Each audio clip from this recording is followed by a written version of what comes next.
Shalom, salam sejahtera sahabat jalan yang lurus. Berjumpa kembali di channel ini. Saya mengucapkan banyak terima kasih kepada saudara semua yang selalu setia untuk menonton video-video di channel ini, dan juga bahkan terus mendukung perkembangan channel ini dengan mengklik tombol subscribe, like, komen, dan juga share kepada teman-teman yang lain. Tuhan Yesus memberkati kita semua.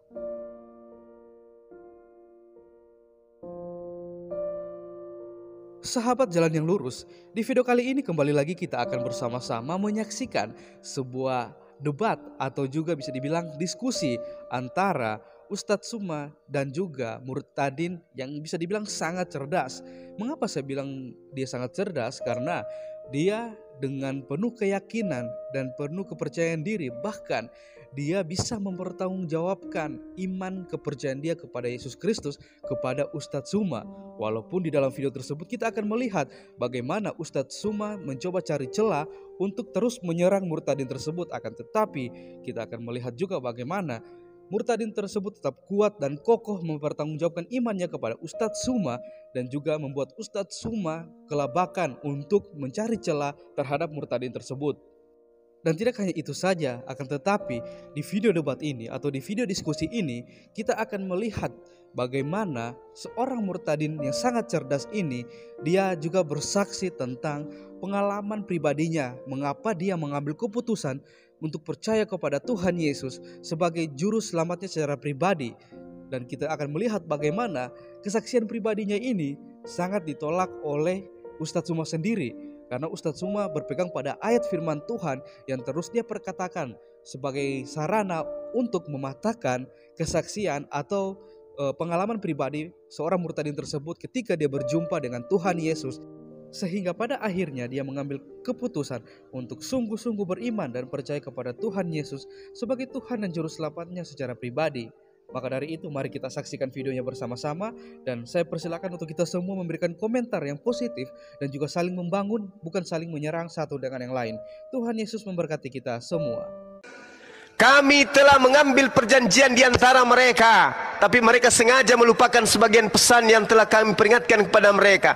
Maka kami timbulkan permusuhan dan kebencian di dalam hati mereka, di antara mereka sampai hari kiamat. Makanya Mikana sama sekte-sekte yang lain termasuk ke Herdi saling gigit satu sama lain. Ini diterangkan 1400 tahun silam. Fa'adraina bainahumul adawa wal ba'da ila yaumil qiyamah. Allah menimbulkan permusuhan dan kebencian di antara hati mereka sampai hari kiamat. Makanya di Indonesia ini kita dipertontonkan Kristen dengan Kristen saling cakar mencakar. Mereka sudah menampilkan wujud di sosmed ke-Islam-Islaman, tapi nggak bisa menutupi imannya. Imannya tetap aja pagan, tetap saja menuhankan manusia. Meskipun wajah sudah berhijab, tapi imannya, mulutnya membuktikan bahwa dia adalah penganut ajaran paganisme. Demikian, ini bukti Al-Quran. Sudah 1400 tahun silam menyatakan Kristen akan saling cakar dan saling menggigit satu sama lain sampai hari kiamat. Hari ini kita saksikan di Indonesia. Subhanallah. Dari pagi, siang, sore, malam, subuh, Kristen versus Kristen saling tampar satu sama lain. Masya Allah. Demikian. Kalian itu yang sibuk. Allahu Akbar. Maha benar Allah beserta segala firman-Nya. Selamat malam semuanya, pemirsa. Malam Mikana. Luar biasa ya. Viewer 4.000 ya di sini, baru mau keluar ke sini ya. Mana yang saya mau ke sini ya? Ya, oke. Dinda diam. Mana yang saya pelintir Mikana? Ya, itu tadi antikristus. Ya, kita akan bahas antikristus. 1 Yohanes 2 ayat 22. Oke ya. 2 Yohanes 1 nomor 7. Mikana belajar lagi. Ya, 2 Yohanes 1 ayat 7 dan 1 Yohanes 2 ayat 22 itu komparasi. Jangan ke situ dulu, ini dulu. Yang saya bahas tadi ini 2 Yohanes 1 nomor 7. Nggak usah panik, cuma jangan pelintir ayat Alkitab. Di sini akan jelaskan. Kamu kalau tidak panik, kamu nggak ke sini. Bukan panik, kamu mempelintir ayat Alkitab. Antikristus. Ya, dengar dulu dong. Panik, kamu tidak ke sini. Jangan kayak kemarin saya diturunin. Sejak kapan Mikana berani dengan Bang Suma? Kamu kalau tidak panik tidak ke sini. Dan saya ragu, saya curiga kamu dalam pengaruh minuman keras ini. Sampai kamu punya nyali naik di sini. Ya, kalau saya nggak minuman keras, apa dampaknya bagi kamu? Saya tantang kamu. Sekarang kamu kan menuduh saya minuman keras. Penyesalan, dengar, apa banyak penyesalan, dengar. Jangan kamu memelintir ayat Alkitab. Karena diam Saya dulu. tidak Nggak ada nada. memelintir. Bukan, Saya dia tidak tuduh ada saya memelintir. minuman keras. Masya Allah. Saya Kamu tidak sedang tuduh saya memelintir. minuman Ya, keras. karena kamu punya nyali ke sini. Saya tantang sama kamu. Kalau saya nggak minum minuman keras, apa dampaknya bagi kamu? Di sini kamu Buktinya bersumpah. kamu berani. Loh, Buktinya kau berani saya ke sini. pemberani. Oh, berani Saya terus pemberani. kenapa ada pitimu? Aku Saya tidak tidak mau takut. dengan Bang Syeme. Aku Karena tidak saya mau lihat dialog kamu dengan Bang mempelintir terus Syeme. ayat-ayat Alkitab. Oke, mari kita buktikan. Ah. Mari kita buktikan. 2 Ya. Yohanes 1 nomor 7. Mari. 1 Yohanes 2 Saya ayat yang baca. 22. Saya baca. Baca, Sebab 1 banyak Yohanes 2 ayat penyesat. 22. Dengar, diam. Bentar, Kamu murid kamu di baca sini. dulu 1 Yohanes Kamu 2 ayat murid di 22. sini. Dengar, kamu murid di sini. Ini komal saya. Paham? Mikana jauhin mic-nya, Mikana Kalau lepas di lu. tempatmu Ya kan, kamu tidak bukan. berani. Kamu tidak baca pernah dulu berani 1 mau Yohanes menaikkan 2 saya. ayat 22. Kamu Loh, tidak pernah saya berani nggak mau ada menaikkan blokir saya di kamu. komalmu. Kamu- Kamu tidak pernah mau berani menaikkan saya di komalmu. Bahkan semua akunku kau blokir. Paham kau? Udah aku jadi di blokir sini akunmu. Sudah jadi dibuka. di Saya sudah buka. Mikana, saya di sini Baca gurumu. dulu 1 Yohanes 2 ayat 22. Baca. Saya di sini Baca. guru. Diam, saya baca. Nanti ke situ, Mikana nanti ke situ. Ini dulu Dengarkan, yang ini dulu Bebe. yang Gurunda dulu. Baca. 2 Yohanes 1 ayat 7. Bebe. Baca semua. Dengarkan. Kamu diam. Sebagai murid, kamu harus duduk yang cantik. Paham? Iya. Sebab banyak penyesat telah muncul dan pergi ke seluruh dunia yang tidak mengaku bahwa Yesus Kristus telah datang sebagai manusia.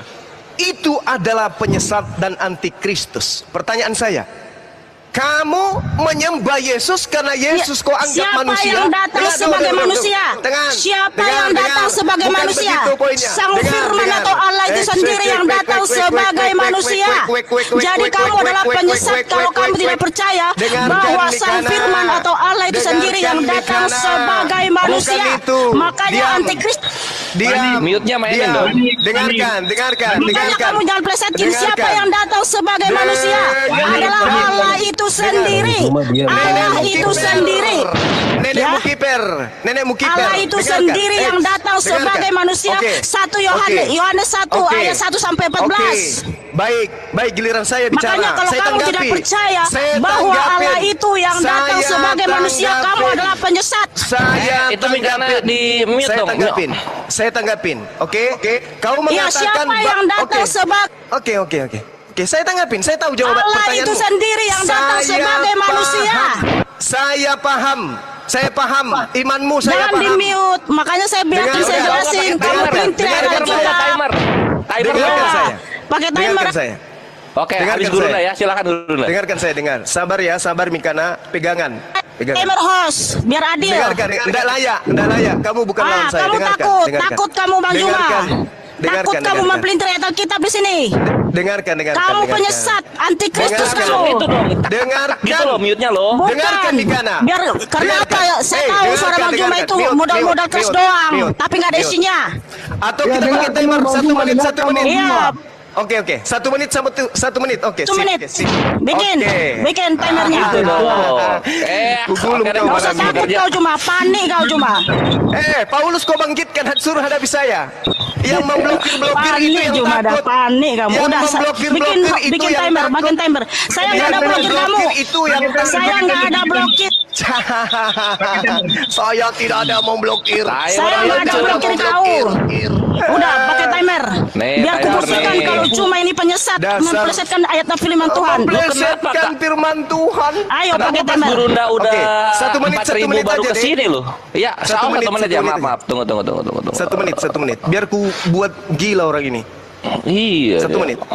Ingat Meriang dia ucapanmu lihat tadi, viewer ingat 4.000 ucapanmu, dia. Allah sendiri yang datang menjadi manusia. Ingat ucapanmu tadi itu ya. Ya, 1 Kau menit ya. bertanggung jawabkan 1 nanti menit. bahasamu itu ya. Kau pertanggungjawabkan bahasamu nanti itu. Siapa dulu nih? Gurunda. Saya duluan. Oke. Saya moderator. Silakan. Saya duluan. Saya moderator. Ya, silakan. Kamu mengatakan bahwa ketika saya membaca 2 Yohanes 1 nomor 7. Sebab banyak penyesat telah muncul dan pergi ke seluruh dunia yang tidak mengaku bahwa Yesus Kristus telah datang sebagai manusia. Kamu ingin mengatakan bahwa sebelum datang dia adalah Tuhan, gitu? Saya juga datang sebagai manusia, Mikana. Paulus juga datang sebagai manusia. Maria juga datang sebagai manusia. Apakah berarti dia adalah Tuhan? Tidak. Ingat, kau mengatakan bahwa sebelum datang menjadi manusia dia adalah Allah. Kau belajar dulu. Di dalam pengakuan Yesus, dia di dalam Yohanes 5 nomor 42, apa yang dikatakan? Aku datang bukan atas kehendakku sendiri. Dar. Yesus bukan Allah. Yang maha berkehendak itu adalah Allah. Kalau Yesus adalah Allah yang datang dalam rupa manusia, maka Yesus mengatakan, aku datang atas kehendakku sendiri. Tapi dia katakan, aku datang bukan atas kehendakku sendiri. Ayo, ayo. Sudah, cukup. Oke, silakan. Cukup, biar saya jawab. Ya, 1-2 Yohanes 1:7 ya. Siapa yang datang sebagai manusia? Siapa Yesus Kristus? Kristus itu dalam bahasa Yunani, ya dalam bahasa Indonesia adalah juru selamat. Dalam bahasa Ibrani Hamashiach ya, juru selamat. Karena Tuhan itu sendiri yang berfirman, Yesaya 43 ayat 10-13, akulah Tuhan, tidak ada juru selamat selain aku. Akulah Tuhan, atau dalam bahasa Yunaninya tidak ada Kristus selain aku ya. Jadi 1 Yohanes 2 ayat 22, siapakah pendusta itu? Bukankah dia yang menyangkal bahwa Yesus adalah Kristus? Dia itu adalah antikristus, yaitu dia yang menyangkal baik Bapa maupun anak. Kalau Yesus bukan Kristus ya, kalau dia bukan Bapa, tidak akan dibilang antikristus. Tetapi siapa yang menyangkal bahwa Yesus adalah Bapa maupun anak, dia adalah antikristus. Jadi kalian itu menyangkal bahwa Allah itu sendiri telah datang sebagai manusia, yaitu di Yohanes 1 ayat 1-14. Pada mulanya adalah Sang Firman. Sang Firman itu bersama-sama dengan Allah, dan Sang Firman itu adalah Allah. Di Yohanes 1 ayat 14, Sang Firman itu telah menjadi manusia, ya, sak egeneto, di mana di situ monogenes. Thank you. Udah beres. Ya, Sang Allah itu sendiri yang datang sebagai manusia. Udah, ini kok Mikanawati Mena. Tuhan ngawur. Iya, silakan Guru dah. Jadi kamu bolak-balik membaca data yang tidak sesuai dengan tulisannya. Guru Ndazuma. Iya, gimana? Guru Ndazuma sebentar, Guru Ndazuma. Iya, gimana? Izin. Iya, gimana? Iya, kenapa ada acara telepon apa? Ya, silakan Kakanda. Maksudnya? Ustadz Kainama. Iya. Assalamualaikum akhina, barakallahu fikum. Ini saya lagi punya tugas ini dari Yesus untuk meluruskan ini orang-orang yang ngamuk-ngamuk. Sebentar Kanda, sebentar ya. Ya, silakan kakak. Apa ya? Nggak kedengaran, akhi Dinda, nggak kedengaran. Suara beliau nggak kedengaran. Oke, Satke, nanti langsung naik aja ke sini, kita lanjut ya. Masya Allah. Silakan Guru dah. Iya, dengarkan. Sebab banyak penyesat ini. Siapa penyesat ini?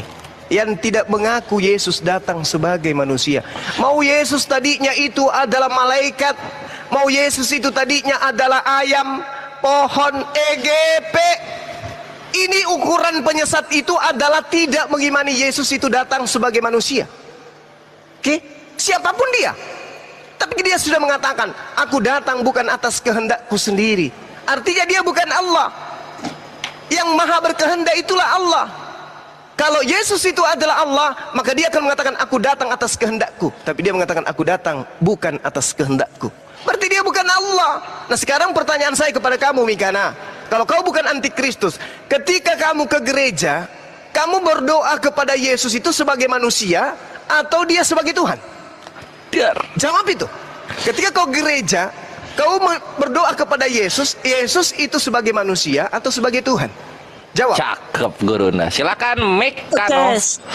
Ya, jadi sudah jelas tadi di Yohanes 1 ayat 1-14, Sang Firman itu maksudnya pemilik firman ya. Dia adalah Allah itu sendiri yang datang menjadi manusia untuk menyelamatkan kita, karena kita bisa diselamatkan hanya melalui darah Kristus.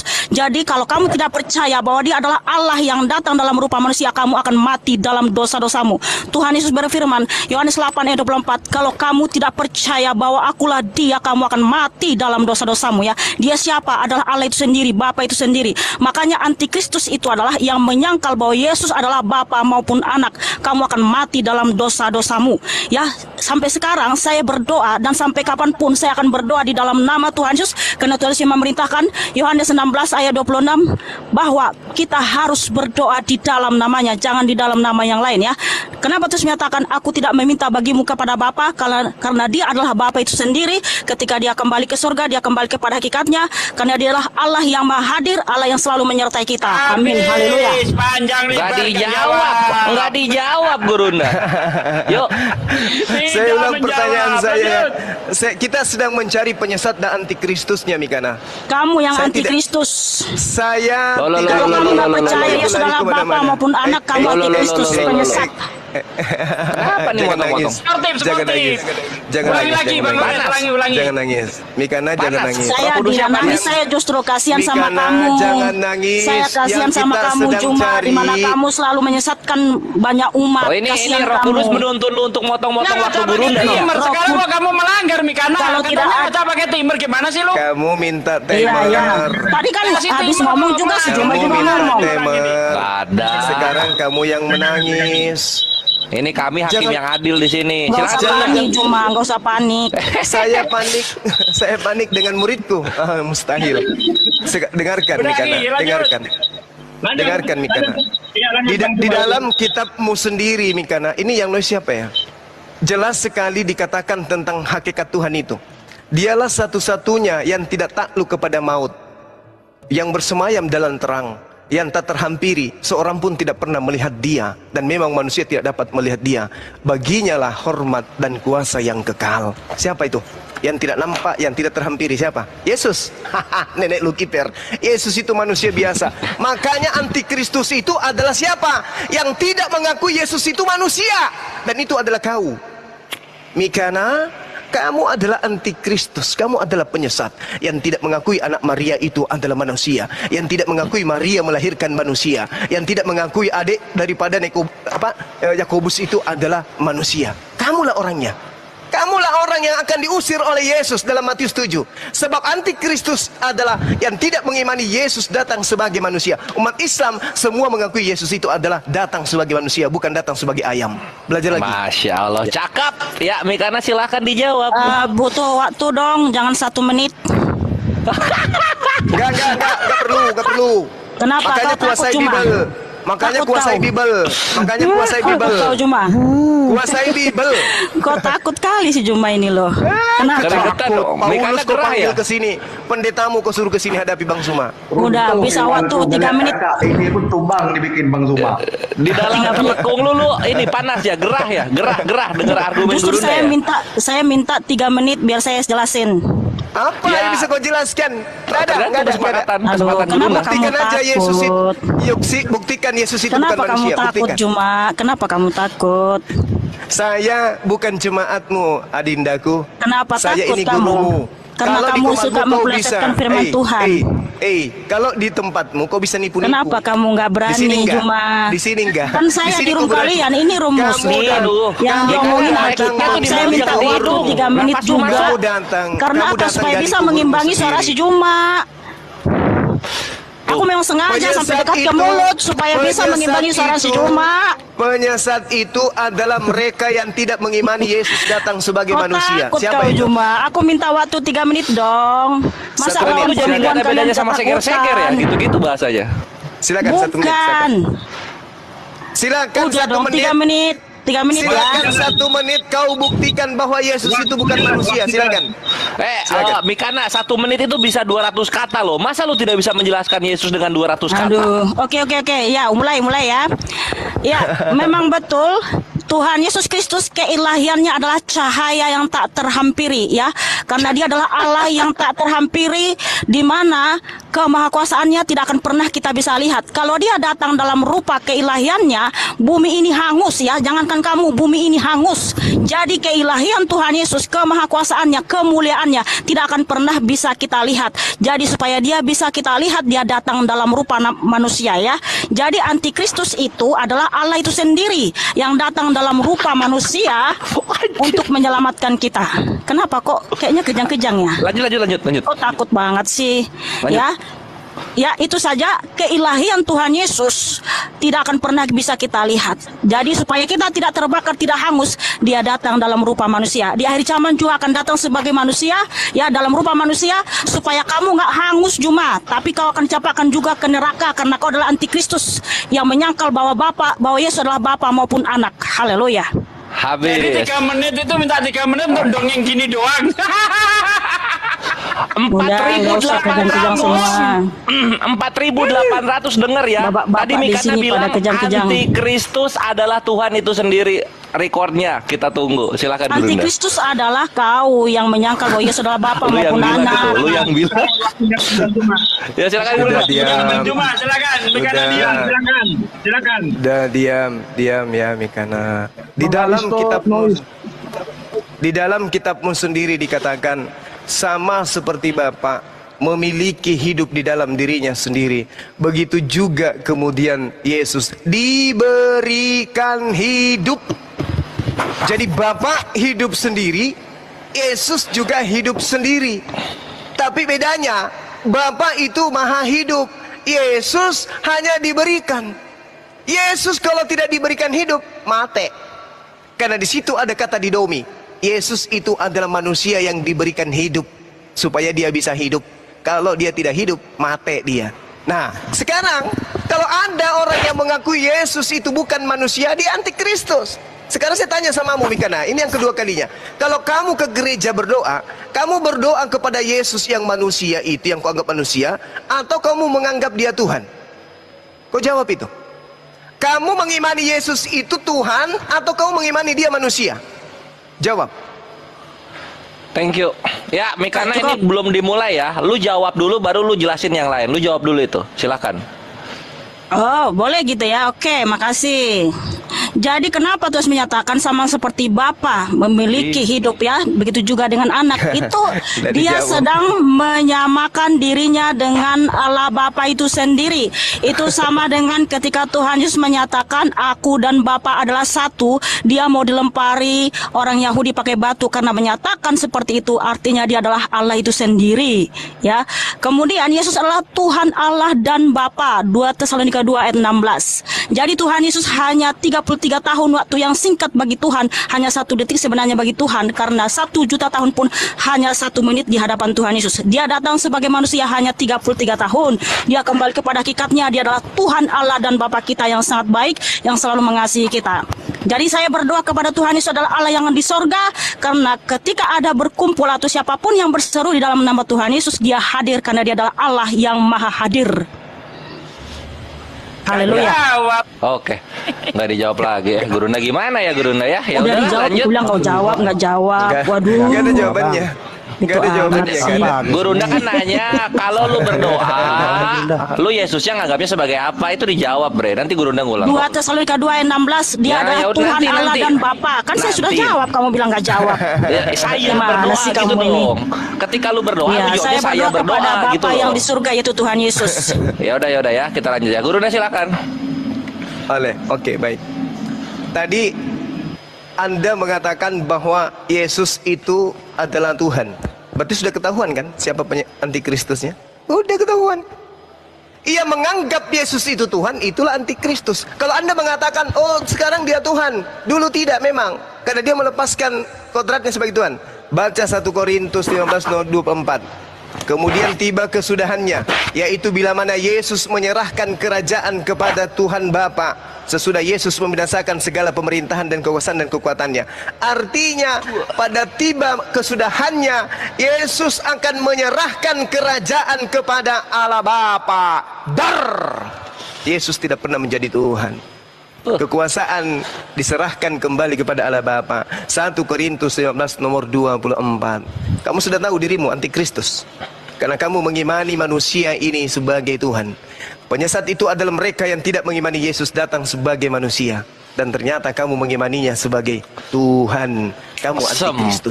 Demikian. Ya, haleluya. Jadi itu maksudnya ketika Tuhan datang dalam rupa manusia merendahkan dirinya, itu artinya dia kembali ke surga, karena kerajaan surga itu adalah Bapa itu sendiri yang memiliki. Jadi gitu maksudnya, bro. Nggak usah kamu menganggap di sini Yesus itu bukan Tuhan. Jadi kan dia datang merendahkan dirinya selama 33 tahun, ya. Jadi dalam rupa anak dia akan memberikan kita teladan supaya kita rendah hati. Nah, ketika dia kembali ke surga, kerajaan surga itu diserahkan kepada Bapa. Artinya dia adalah Bapa itu sendiri, brother. Haleluya. Jadi seperti Lanjut, itu ya. Karena Yesus Kristus adalah Tuhan Allah dan Bapa kita ya. 2 Tesalonika 2 ayat 16. Jadi kalian ada tidak 20 mengerti apa yang tertulis dalam Alkitab. Jadi nggak usah pelintir-pelintir ayat Alkitab. Ya, seperti itu. Masih ada 10 detik, silakan. Jawabannya. Oh, udah. Oh ya wes. Udah Mikana, saya ingetin Yohanes 2 Yohanes 1 ayat 7 Mikana. Hoi. 2 Yohanes 7. 2 Yohanes 1 ayat 7. Lu comot-comot aja. Udah ini makanannya Gurunda ini. Silakan. Dengarkan. Iya, tadi saya sudah jawab Lanjut, Brunda. bahwa Allah itu sendiri yang Brunda. datang sebagai manusia. Ya, ini dibahas. Dengarkan. Di dalam 1 Korintus 15 nomor 24, di situ jelas ada bahasa yang mengatakan apa? Paradidomi. Paradidomi itu adalah penyerahan dari level rendah kepada yang lebih tinggi. Ini jelas.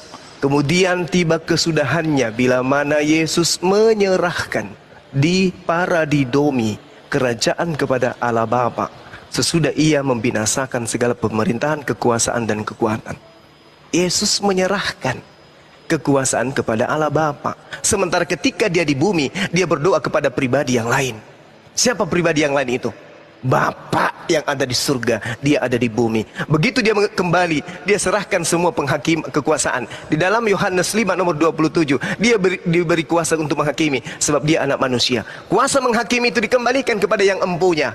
Subhanallah. Jadi yang mengimani Yesus sebagai Tuhan itu adalah antikristus. Sekali lagi pertanyaan saya, ketika kau ke gereja, kau berdoa Yesus dalam keadaan dia manusia atau dalam keadaan Tuhan? Jawab Mikana.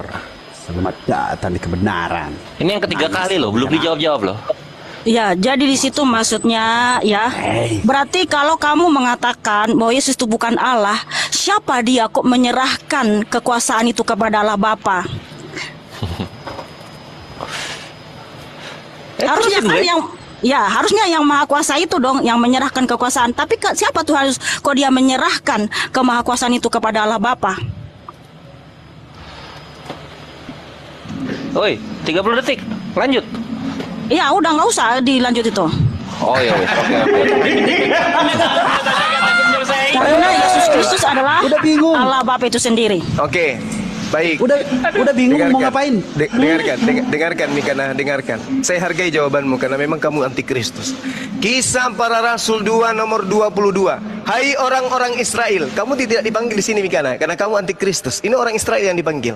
Dengarlah perkataan ini. Yang aku maksudkan adalah Yesus Kristus dari Nazaret, seorang manusia yang telah ditentukan Allah dan yang dinyatakan kepadamu dengan kekuatan-kekuatan dan mujizat-mujizat dan tanda-tanda yang dilakukan oleh Allah dengan perantaraan Yesus di tengah-tengah kamu seperti yang kamu tahu. Jadi Yesus melakukan mujizat karena dia ditentukan oleh Allah sebagai manusia yang menjadi perantara. Masih mau aku datang besok? Manusia perantara yang diberi kuasa untuk melakukan tanda-tanda dan mukjizat. Artinya barang siapa yang mengimani bahwa manusia yang ditentukan sebagai perantara itu justru sebagai Tuhan itu sendiri, maka dia adalah antikristus sang penyesat. Jedar. Ini manusia ditentukan oleh Tuhan sendiri sebagai perantara antara Tuhan dengan manusia. Dia hanya perantara, bukan Tuhan itu sendiri. Masih mau aku datang besok Mikana? Muka ibes. Ya silakan Mikana. Kan minta 3 menit, 1 menit aja nggak sanggup ngabisin. Masa 3 menit? Sok-sok aneh mang. Jadi gini teman-teman kalau ya. di bahasa aslinya lanjut. itu, kalau di bahasa aslinya itu bukan Tuhan Yesus perantara, artinya dia datang dalam rupa manusia di mana mujizat-mujizat itu keilahiannya yang melakukan itu. Haleluya. Sudah. Iya. Sudah, oke. Berarti waktu saya 1 menit lebih. Nah sekarang, kalau kau membantah seperti itu dengan asumsi gereja, coba kau baca kitabmu sendiri dalam Yohanes 5 nomor 36. Ini kesaksian Yesus, bukan kesaksian gereja antikristus, bukan. Kamu antikristus, dengarkan, saya bacakan ini. Yesus yang bersaksi, bukan penyesat yang bersaksi. Apa yang dikatakan oleh Yesus? Ada kesaksianku yang lebih penting dari kesaksian antikristus, yang lebih penting dari kesaksian Yohanes Pembaptis, apalagi kesaksian Anda sebagai antikristus, bahwa segala pekerjaan yang diserahkan Bapa kepadaku supaya aku melaksanakannya. Pekerjaan itulah yang kukerjakan sekarang, dan pekerjaan itulah yang memberi kesaksian tentang aku bahwa Bapa yang mengutus aku. Kesaksian Yesus bahwa segala mujizat pekerjaan yang dia lakukan, kekuatan yang dia lakukan, justru pekerjaan itu yang bersaksi bahwa dirinya hanya utusan Tuhan. Masih mau aku datang besok? Oke, cukup. Saya jawab ya. Masih mau datang besok, kan? Selamanya aku cinta Tuhan Yesus. Ya, oke. Jadi kenapa Tuhan Yesus menyatakan seperti itu? Karena dia sedang datang dalam rupa manusia, merendahkan dirinya. Karena ini nggak kondusif pada saat saya menjelaskan ini. Tunggu. Timernya jangan di itu dulu.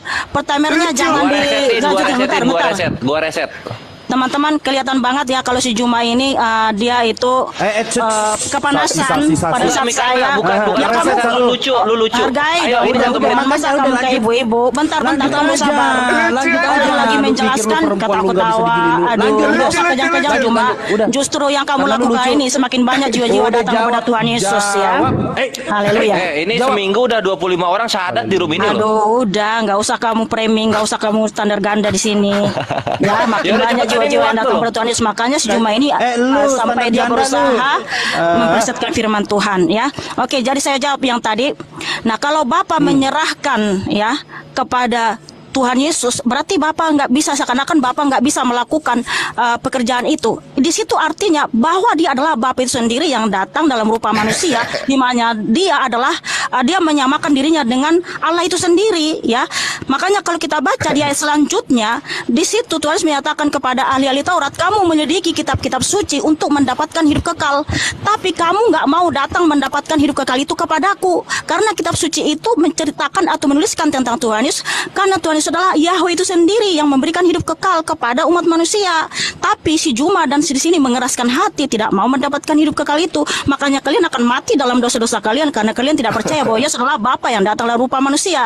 Jadi di sini Tuhan Yesus menyatakan dia menyamakan dirinya dengan Allah itu sendiri, karena pekerjaan Bapa yang dilakukannya itu adalah pekerjaan Allah itu sendiri. Karena apa? Karena dia adalah Allah itu sendiri yang bisa menyelesaikan pekerjaan-pekerjaan itu. Karena hanya Allah yang bisa melakukan pekerjaan itu, tidak ada yang lain.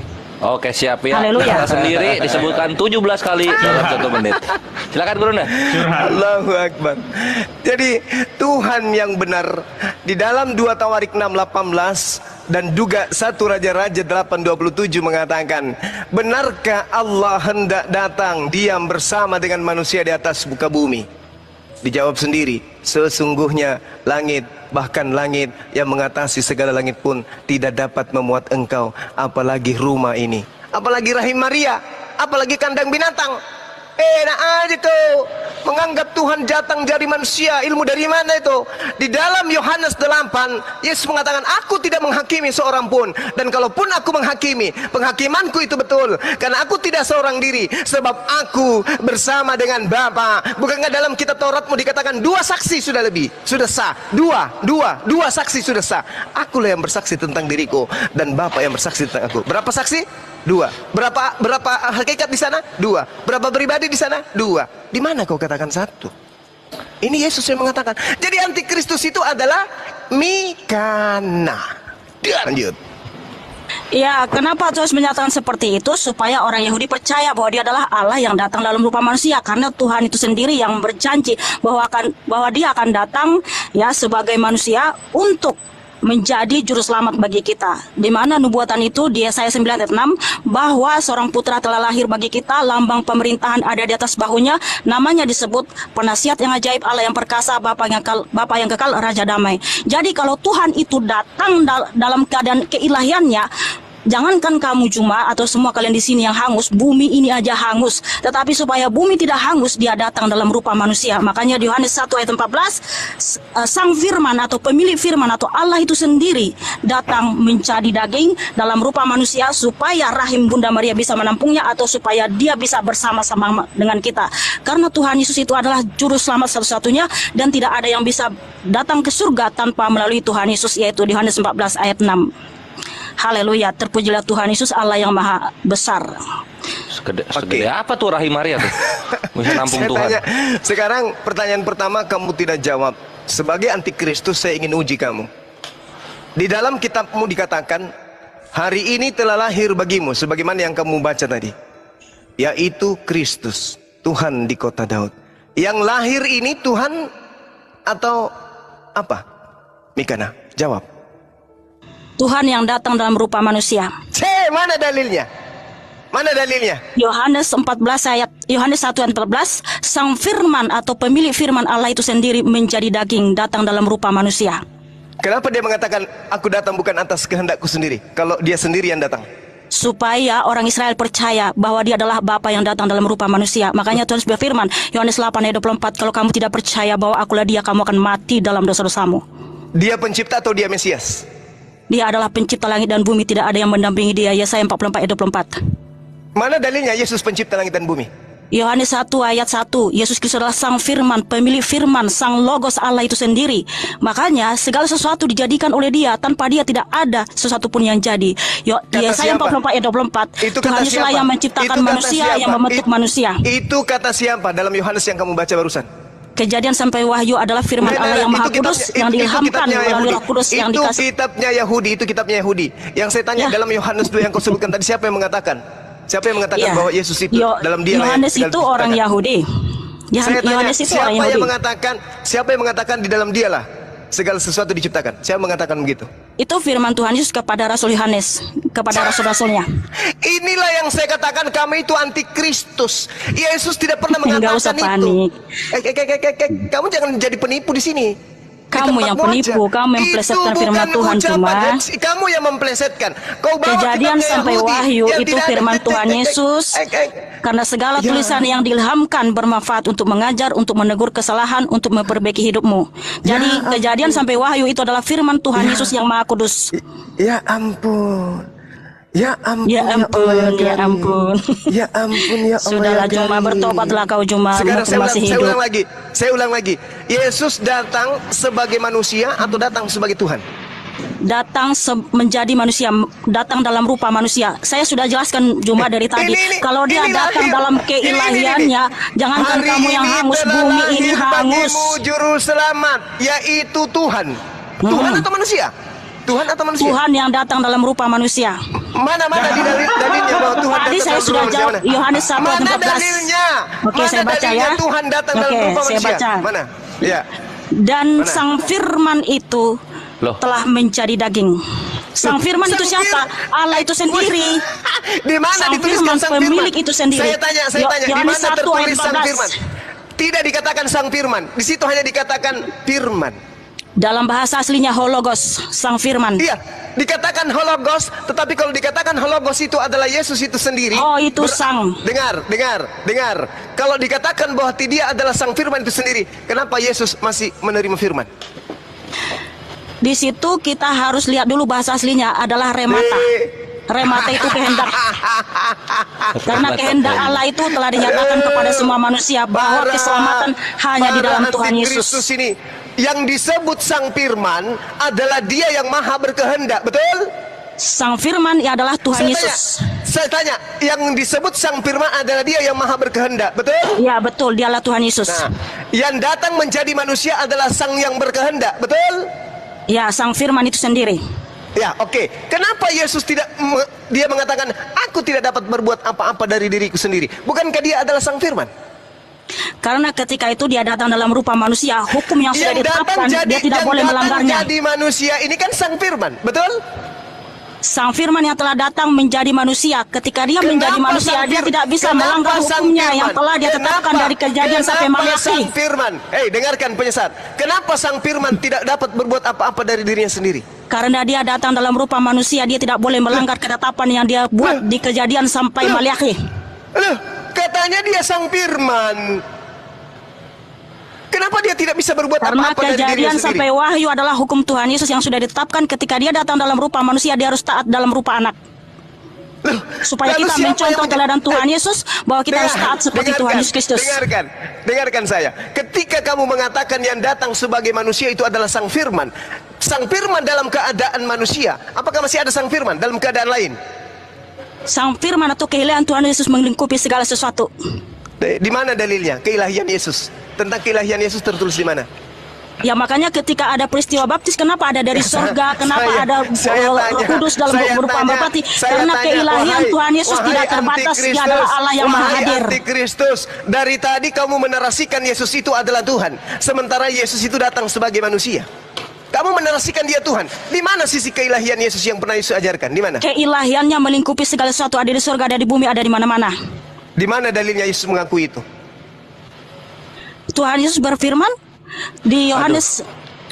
Aduh, Gini kamu loh, jangan potong-potong dulu. Gini loh, kalau Yesus nggak ngomong ya jangan difitnah, jangan difitnah. Inilah yang saya katakan, kamu itu antikristus. Gimana sang difitnah? penyesat. Udah, nggak usah kalian panas. Semua jawaban kalian bisa saya jawab semua. Kamu berkata-kata. Nggak usah kalian tidak teruskan firman berdasarkan Tuhan. pengakuan Yesus. Sebenarnya harusnya kamu itu yang dilantik jadi sang firman. Dari perbuatannya yang membangkitkan orang mati, kuasa itu berasal dari dirinya sendiri, menunjukkan Dia Tuhan yang Maha Kuasa. Keilahiannya itu melingkupi segala sesuatu. Apa dari diriku sendiri. Tadi saya sudah jelasin itu tentang hukum yang sudah ditetapkan dari Kejadian sampai Wahyu. Ketika datang dalam rupa manusia, Dia tidak bisa ada melanggar itu. kesaksianku yang lebih penting dari kesaksian Yohanes. Panik Semua pekerjaan yang aku lakukan, kekuatan, tanda-tanda, mujizat, pekerjaan-pekerjaan yang aku lakukan, itulah yang bersaksi bahwa Bapa yang mengutus aku. Sudah saya jelaskan tadi berulang-ulang, Saya bolak-balik tidak butuh penjelasan. Saya butuh pengakuan Yesusnya, bukan penjelasan kamu. bolak-balik ke situ, bolak-balik ke situ, dan bolak-balik. Di mana Yesus fitnah mengakui bahwa Dia? Yesus? Fitnah di mana? Iya, apa yang lu omongin Yesus nggak pernah ngomong. Yang kita minta Yesusnya yang mengaku, bukan antikristus yang mengaku, tapi Yesusnya. Nah, dari Kejadian sampai Wahyu, semua Tuhan Yesus berfirman, Dia adalah Allah itu sendiri. Di mana? Di mana itu? Yohanes 8:24, kalau kamu tidak percaya bahwa akulah Dia siapa? Allah Bapa itu sendiri. Allah Bapa itu sendiri. Bapa itu sendiri. Allah Bapa itu sendiri. Coba baca ayat sebelumnya. Coba baca ayat sebelumnya. Ini kayaknya kita bohong-bohong Di sini bro. Kita harus buka ini. Yohanes berapa? Yohanes berapa? Baca Yohanes semua berapa? Yohanes 8. Yohanes pasal 8 kalian baca semuanya. Di situ Yohanes membicarakan tentang Bapa. Oke, saya baca. Padahal tadi saya sudah membacakan Ya, kamu. kamu baca mulai. Kamu baca mulai dari ayat 12 sampai 24 atau sampai 27. Dengarkan antikristus. Tadi di Yohanes 8 Yesus sendiri mengatakan, "Jikalau aku menghakimi, maka penghakimanku itu benar, sebab aku tidak seorang diri." Itu artinya Dia menyamakan diri dengan Allah Bapa itu sendiri, karena hakim adil itu adalah Allah Bapa. Sehingga Tuhan Yesus menyatakan dirinya Dia adalah Bapa itu sendiri. Gimana sih kalau orang normal ketika ada yang ngomong aku tidak seorang diri, artinya Tuhan Yesus disalib. Makanya Tuhan Yesus disalib karena Dia mengaku adalah Allah itu sendiri. Antikristus, dengarkan. Makanya baca satu pasal itu, jangan dicomot-comot ayatnya. Dengarkan. Kamu menghakimi menurut ukuran manusia. Aku tidak menghakimi seorang manusia pun. Dan jikalau aku menghakimi, maka penghakimanku itu benar, sebab aku tidak seorang diri, tetapi aku bersama dengan Dia yang mengutus aku. Ini berapa hakikat di sini? Itu Dia sedang menyamakan dirinya dengan Allah Bapa itu sendiri, karena Dia hakim adil. Tidak ada dua hakikat di situ. Situ satu hakikat, artinya Dia menyamakan diri dengan Allah Bapa. Dia menyamakan diri dengan Allah Bapa karena hakim adil itu adalah Allah Bapa. Nggak usah panik, nggak usah panik. Iya, saya ngerti. Di situ maksudnya Dia adalah Allah Bapa itu sendiri yang menyamakan dirinya dengan Bapa. Dengarkan. Dengarkan teman-teman yang dibawa, dengarkan. Mikana mengatakan bahwa pada saat aku bersama Yesus dengan Dia, artinya Dia adalah Allah itu sendiri, supaya orang Yahudi percaya. Yesus sedang menyamakan dirinya dengan Tuhan. Betul, di situ Dia sedang menyamakan diri dengan Allah Bapa itu sendiri. Itu sama dengan itu komparasi dengan Yohanes 10 ayat 30, aku dan Bapa adalah satu. Yes, dengar. Berarti di sini Oke. Iya, Dia menyamakan diri dengan Bapa itu sendiri karena hakim adil itu hanya Bapa. Di mute. Iya, itu artinya. Bocornya di mute dulu, di mute. Kamu sudah mengakui itu artinya bahwa di Yesus situ pada Dia saat sama Dia dengan manusia, Bapa itu Dia sendiri. mengakui dirinya Tuhan, Bapa itu sendiri. Betul? Berarti penyesat itu di sini Yesus mengaku. Di sini dengar. Di sini Yesus kau anggap manusia atau kau anggap sebagai Tuhan itu sendiri? Di sini pada saat Yesus mengatakan, dengar, pada saat Yesus mengatakan begini, kamu sedang menganggap Yesus itu manusia atau Yesus kau anggap Tuhan? Jawab. Waduh, jaringan. Oh, hilang. Hening. Terdiam dia. Bukan dia terdiam. Sorry. Kalian mute aku, ya. Jadi di situ Tuhan Yesus sedang menyamakan dirinya dengan Allah Bapa itu sendiri, karena hakim adil itu adalah Allah Bapa. Kenapa Tuhan Yesus menjadi hakim adil? Karena dia adalah Allah itu sendiri. Mikana, pada saat Yesus mengatakan sebab aku tidak seorang diri, kau menganggap dia Tuhan kan di sini? Iya, dia sedang menyamakan dirinya dengan Allah itu. Sudah terjawab. Penyesat itu adalah mereka yang datang tidak menganggap Yesus datang sebagai manusia. Menyamakan dirinya dengan Allah itu sendiri. Udah selesai. Sudah tamat. Kamu tamat. Mikana, kamu sudah tamat. Kamu menganggap Yesus datang sebagai Tuhan. Jedar, mampus sudah kau. Dia Tuhan yang datang dalam rupa manusia, Juma. Bertobatlah semua, bertobat kau saudaraku, bertobat. Tadi kamu ketika kamu membaca di dalam Yohanes 8:15, kamu sudah terlalu banyak jiwa-jiwa yang kau sesatkan. Kamu terjebak. Sudah terlalu banyak jiwa-jiwa kau sesatkan, Juma. Sudah tamat ini, sudah tamat. Ketika kamu mengatakan dia sedang menyamakan dirinya. Iya, menyamakan artinya Allah itu sendiri. Berarti kamu menganggap Yesus artinya pada dia saat itu Allah itu sendiri Tuhan yang datang dalam rupa manusia. Berarti kamu ketika dia menganggap datang Yesus dalam itu rupa Tuhan. manusia, keilahiannya tidak pernah kosong, Juma. Berarti kamu menganggap dia Tuhan pada saat itu? Bukan menganggap, memang dia Tuhan Allah yang Maha Kuasa. Udah selesai. Teman-teman ya, memang udah selesai lah. Udah selesai lah. Aku perlihatkan firman Tuhan dan saya luruskan di sini. Dan kalian orang-orang yang cerdas baca Alkitab, teman-teman, supaya jangan banyak lagi jiwa-jiwa yang disesatkan oleh Cuma. Dia sudah mengakui bahwa dia mempelesetkan firman Tuhan. Tidak datang sebagai manusia. Bertobat Cuma, mumpung masih ada waktu. Tuhan itu sendiri. Masih ada waktu, Cuma. Alhamdulillah. Dia sudah mengakui bahwa Yesus itu dalam rupa manusia. Tuhan itu sendiri. Sekarang dia tarik lagi dudanya, dijilat lagi dudanya. Dia adalah Tuhan yang datang dalam rupa manusia. Tadi ketika dia katakan Tuhan yang datang dalam rupa manusia, Juma. Dirinya sebagai Tuhan. Masya Allah. Tuhan yang datang dalam rupa manusia, Juma. Bertobat. Besok kita akan panen, akan banyak yang minta disyahadatkan. Malam ini melalui Mikana, dia mewakili agama Kristen dengan mengatakan justru Yesus akan banyak jiwa-jiwa datang pada Tuhan Yesus karena kau suka mempelesetkan firman Tuhan, Juma. Menghakimi menurut ukuran manusia. Aku tidak menghakimi seorang pun, dan jikalau aku menghakimi, maka penghakimanku itu benar, sebab aku tidak seorang diri, tetapi aku bersama dengan Dia yang telah mengutus aku. Menurut Mikana, artinya dia adalah Allah itu sendiri yang datang dalam rupa manusia, bahwa dirinya adalah Bapa, adalah Tuhan itu sendiri. Berarti status Yesus pada saat itu adalah Tuhan, bukan manusia. Sebab Tuhan bukan manusia dan bukan dia anak manusia. Dia adalah Tuhan yang datang dalam rupa manusia, Juma. La haula wala quwwata bertobatlah kalian, Juma. Ini tipe ini Kristus. 1 Yohanes 4 nomor 2 aja. Bang Juma, coba abang jelaskan dulu sama saya itu. Sesudah Yesus minum anggur asam itu, berkatalah ia. Sesudah selesai, lalu ia menundukkan kepalanya dan menyerahkan nyawanya. Artinya itu bagaimana coba? Kenapa abang bilang Yesus itu diracun? Dalam bagaimana abang menafsirkan ayat ini Yesus itu diracun? Coba saya mau minta detail.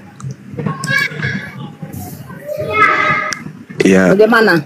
Itu ayat Yesus mati. Itu gimana ada tertulis gitu? Yesus mati di situ gara-gara minum anggur. Ya, ayatnya di mana, Bang? Bang, ini ayat 30 ini jelas ayatnya ini berkata sesudah Yesus minum anggur asam itu, berkatalah ia. Sudah selesai, lalu ia menundukkan kepadanya dan menyerahkan nyawanya. Artinya itu di mana ditulis dia terracun, minum racun? Apakah dia ada ayat sebelumnya begitu? Itu dia minum ya, anggur yang diminum asam, itu anggur. mati. Anggur Kenapa tidak dia ada mati? di sini bahasa mati itu tidak ada. Menundukkan kepalanya, menyerahkan nyawa itu berarti itu artinya kami perjamuan kudus, Bang. Bukan menyerahkan nyawa minum racun. Dengan ibu perjamuan kudus? Apa hubungannya dengan Makanya Kristen? saya bilang Bang Juma begini, dengarin dulu Bang Juma, jangan abang aja yang ngomong. Dari tadi saya mendengarkan bahasa abang ini.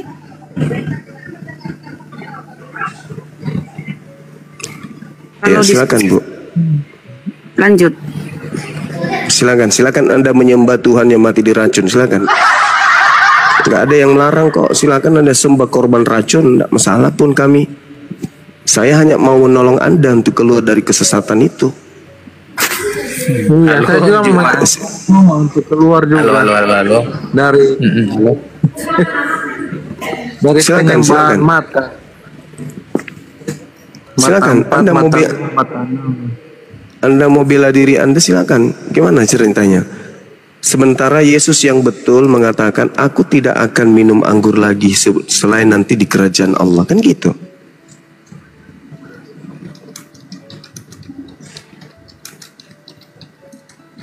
Oke, Bang Juma. Apa lagi? Memang Nggak malu muncul lagi? Sebentar. Nggak malu? Oh, enggak. Gimana? Menolak atau menerima? Aku tanya dulu, menolak atau menerima? Iya, aku lihat, Iya, aku apa? juga kembali tadi melihat di ayat-ayat terjemahan. Menolak atau menerima? Tetapi dia tidak menerimanya. Oh, ya, jelas. Yang mana yang betul? Dia tidak menolak.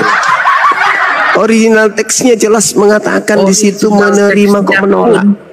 Original teksnya itu pun benar diterjemahkan, dia menolaknya, tidak menerima. Iya, diterjemahkan. Berarti salah terjemah, sengaja disalah terjemahkan. Tujuannya untuk menyesatkan. Sebentar. Oke lagi, Pak. Cuma kasih aku kesempatan. Oke. Sekarang gini, kalau memang LAI, Lembaga Alkitab Indonesia, berusaha menipu, anggaplah dulu dia menipu itu. Kenapa buktinya ada? Sebentar, gantian kita kan gantian. Kenapa hanya di Markus dia menipu, sekalian aja yang di Yohanes itu ditipunya? Ya, tanya sama mereka. Kenapa tanya saya? Sekarang begini, tanya saya? Juma, sebentar. Dengar. Artinya Juma. Hei. Kenapa tanya saya? Kamu lah yang tanya, kawan. Kenapa kalian tidak nipu sekalian semuanya? Kan gitu. Dengar, di letterlet yang di Yohanes itu memang benar, bisa saja kita mengartikan Yesus itu memang minum anggur asam itu secara terjemahan itu. Artinya di situ LAI tidak ada mengganti-ganti sesuai dengan terjemahan. Original teksnya itu Lambano, kok nggak ada mengganti-ganti Pietro Mas? Apa yang saya harus dengar sama kamu? Tetapi di Markus itu dia juga menerjemahkan dengan terjemahan yang benar. Kaulah pendusta itu. Kok terjemahan yang benar gimana, Tuyul? Tukang tahayul. Original teksnya itu Lambano. Lambano itu menerima, bukan menolak. Menolak itu beda. Kalau menolak dalam bahasa Yunani itu aporipto. Di situ tidak tertulis aporipto. Yang ada di situ Lambano, artinya menerima. Buktinya dia minum, kuclu. Udahlah, akui aja lah bahwa memang kalian ini pasukan iblis yang diutus untuk menyesatkan manusia. Tapi manusia yang bisa kalian sesatkan ya sesama kalian, anak-anak kalian nanti, cucu-cucu kalian. Kami umat Islam yang berakal sehat tidak mungkin bisa kalian sesatkan. Gitu aja. Kau berpihak bahwa dia menerimanya, tetapi aku tetap mempercayai LAI, terjemahan Lembaga Alkitab Indonesia, dia menolaknya itu. Ya silakanlah, itu derita Anda. Itu derita Anda. Itu derita Anda. Kan Al-Quran saya sudah mengatakan wa ikhwanuhum wa yamuddunahum fil ghayyi tsumma la yuksirun. Iblis itu saudara-saudaranya adalah kafir. Si kafir membantu iblis untuk durhaka kepada Tuhan pencipta langit dan bumi. Kamu mendukung LAI, sudah jelas-jelas salah. Itulah kau saudaranya setan. Oh apa? Oh, mau kemana kita? Oke lah, aku nggak bisa memaksakan kehendakmu kalau kau berkata iya itu memang yang hak itu harus dinyatakan hak, salah ya salah, cak kangkung. Oke lah, terserah kau lah, benarkan itu. Silakan dengan iman saudara, silakan. Kalau keyakinan seperti itu silakan dengan kepercayaan saudara yang membabi buta itu silakan. Toh makanan saudara memang babi kok. Silakan, kan data sudah diserahkan sama Anda. Bunda Rahmat tadi sudah susah payah menunjukkan Bang Juma data. jangan membiarkan orang jadi babi, nggak boleh kayak gitu. Kita ini kan. Jadi kalau orang makan babi terus tubuhnya banyak. Jadi kalau Bang Juma membahas kalau orang makan babi, jangan bilang orang kalian itu udah babi. Itu kalau orang itu makan babi, berarti dalam tubuhnya penuh daging babi. Kok malu dengan makanan sendiri? Harus percaya diri dong. Dari bayi dikasih makan susu babi, daging babi, lemak babi, darah babi. Tinggal tai babi aja yang kalian tidak makan. Cuma gantian. Ya saya kan mengatakan membabi buta. Kenapa kalian membabi buta? Ya mungkin karena kalian makan babi, itu loh maksud saya. Justru kan yang membabi buta di room ini. Apa? Silakan. Saudara keluarga diam dulu. Silakan kasih siapa ini? Kasih palsu, silakan. Bang Juma, saya mau tanya dulu di ayat 30 ini di mana dikatakan Yesus itu setelah minum anggur asam itu keracunan? Di mana? Coba tafsirkan dulu biar saya mengerti. Orang kalau minum anggur asam lalu kemudian dia mati itu keracunan. Di dalam kitabnya orang. Di mana ditulis Bang Juma dia lalu mati? Coba. Dalil yang Anda baca barusan itu. Dengarkan Bang Juma jangan ngambil dari ayat 30-nya sebelum ayat 30 ini. Dengarkan Bang Juma, saya bacakan dulu. Sesudah ayat 28 yang sesudah itu karena Yesus tahu bahwa segala sesuatu telah selesai, berkatalah ia supaya genaplah yang ada tertulis dalam kitab suci. Itu ya, ayat yang ke-8, yang ke-9. Jangan abang yang mengambil tafsiran dari ayat terakhir begitu. Di situ ada sesuatu bekas penuh anggur asam. Maka mereka mencucukkan bunga karang yang telah dicelupkannya dalam anggur asam pada sebatang hisop lalu menunjukkannya ke mulut Yesus. Sesudah meminum anggur asam itu berkatalah ia sudah selesai. Lalu ia menundukkan kepalanya, lalu matilah Yesus. Enggak ada dikatakan mati, Bang. Abang jangan menambah-nambah isi Alkitab loh. Berdosa nanti abang dosa abang itu banyak. Enggak ada. Menyerahkan nyawa artinya dia menggenapi firman Allah yang sudah dibuat. Menyerahkan nyawa mati atau tidak? Bukan dia mati, dia menyerahkan nyawa sebab dia coba Yesus lahir ke dunia, dia sudah dikatakan Roh Kudus akan lahir bagimu juru selamat, penembus dosa manusia, akan dia disalibkan untuk dosa-dosa umat manusia. Dia bukan mati karena keracunan, Bang. Dia karena tahu dia akan menggenapi firman Allah. Jangan abang sembarang keracunan itu. Bang Juma itu egois jadi muslim, nggak boleh kayak gitu. Gak boleh kayak gitu, Bang. Dikatakan di dalam maunya aja menafsirkan yang seenak-enaknya saja. Yesus menggenapi firman-Nya Allah. Bapa di surga. Terjemahan 1985. Tidak boleh seperti itu, Bang Juma itu pakai logika menafsirkan. Kita itu menafsirkan itu sesuai dengan anugerah Tuhan. Begitu loh. Setelah Yesus kemudian menyerahkan nyawanya, mereka ini penyesat, biarlah begitu. Kita nanggapinya tenang. Dia menundukkan kepala itu, menyerahkan nyawa, bahwasanya dia sudah menggenapi firman-Nya Allah yang mudah mati nggak? Yang sudah dimateraikan di Alkitab itu, Bang Juma, bukan dia minum asam anggur itu lalu mati. Keracunan itu saya bantah. Mati nggak Yesus pada saat sudah minum anggur tersebut? Mati nggak? Mati nggak? Mati. Nubuat yang mana yang digenapi? Nubuat Ulangan 21 nomor 2223 atau nubuat Yeremia yang saya katakan tadi kepada saudara? Yeremia berapa?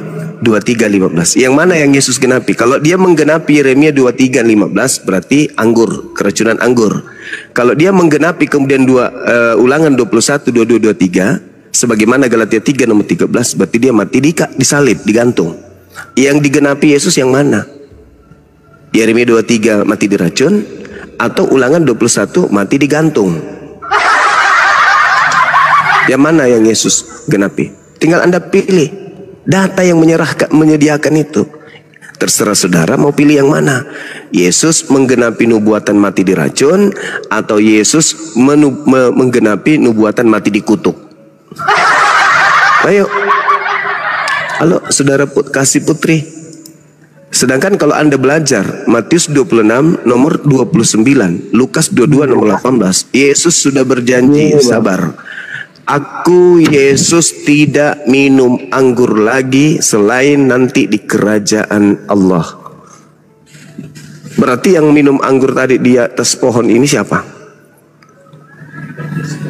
Karena Yesus sudah berkata dalam Matius 26 nomor 29 dan juga dalam Lukas 22 nomor 18, aku tidak akan minum anggur lagi kecuali nanti di surga. Jadi yang minum anggur di salib itu siapa? Ayo, Yesus pembohong kah? Atau siapa? Kalau Yesus yang minum anggur asam itu, berarti Yesus adalah pembohong. Wajarlah dia dikutuk. Masalah kita, tapi kalau ke bang, ya, saya tanya sama dia. Yesus berkata, aku tidak akan minum anggur lagi selain nanti di kerajaan Allah. Lalu yang minum anggur di pohon itu tadi siapa? Si pembohong Yesus atau bagaimana? Kalau Yesus yang meminumnya, berarti dia pembohong. bukan dia tidak dipaksa, dia menerima. Dia menerima, bukan dipaksa. Terjemahan lain memang sengaja supaya tidak menggenapi Yeremia 23 nomor 15. Diedit sedemikian rupa supaya tidak ketahuan bahwa yang kalian sembah itu adalah nabi palsu.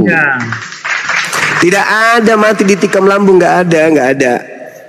Dia mati lebih dulu sebelum ditikam, dia sudah mati memang. Saudara, ketika Yesus itu ditikam lambungnya, apa kata tentara Romawi? Dia sudah mati.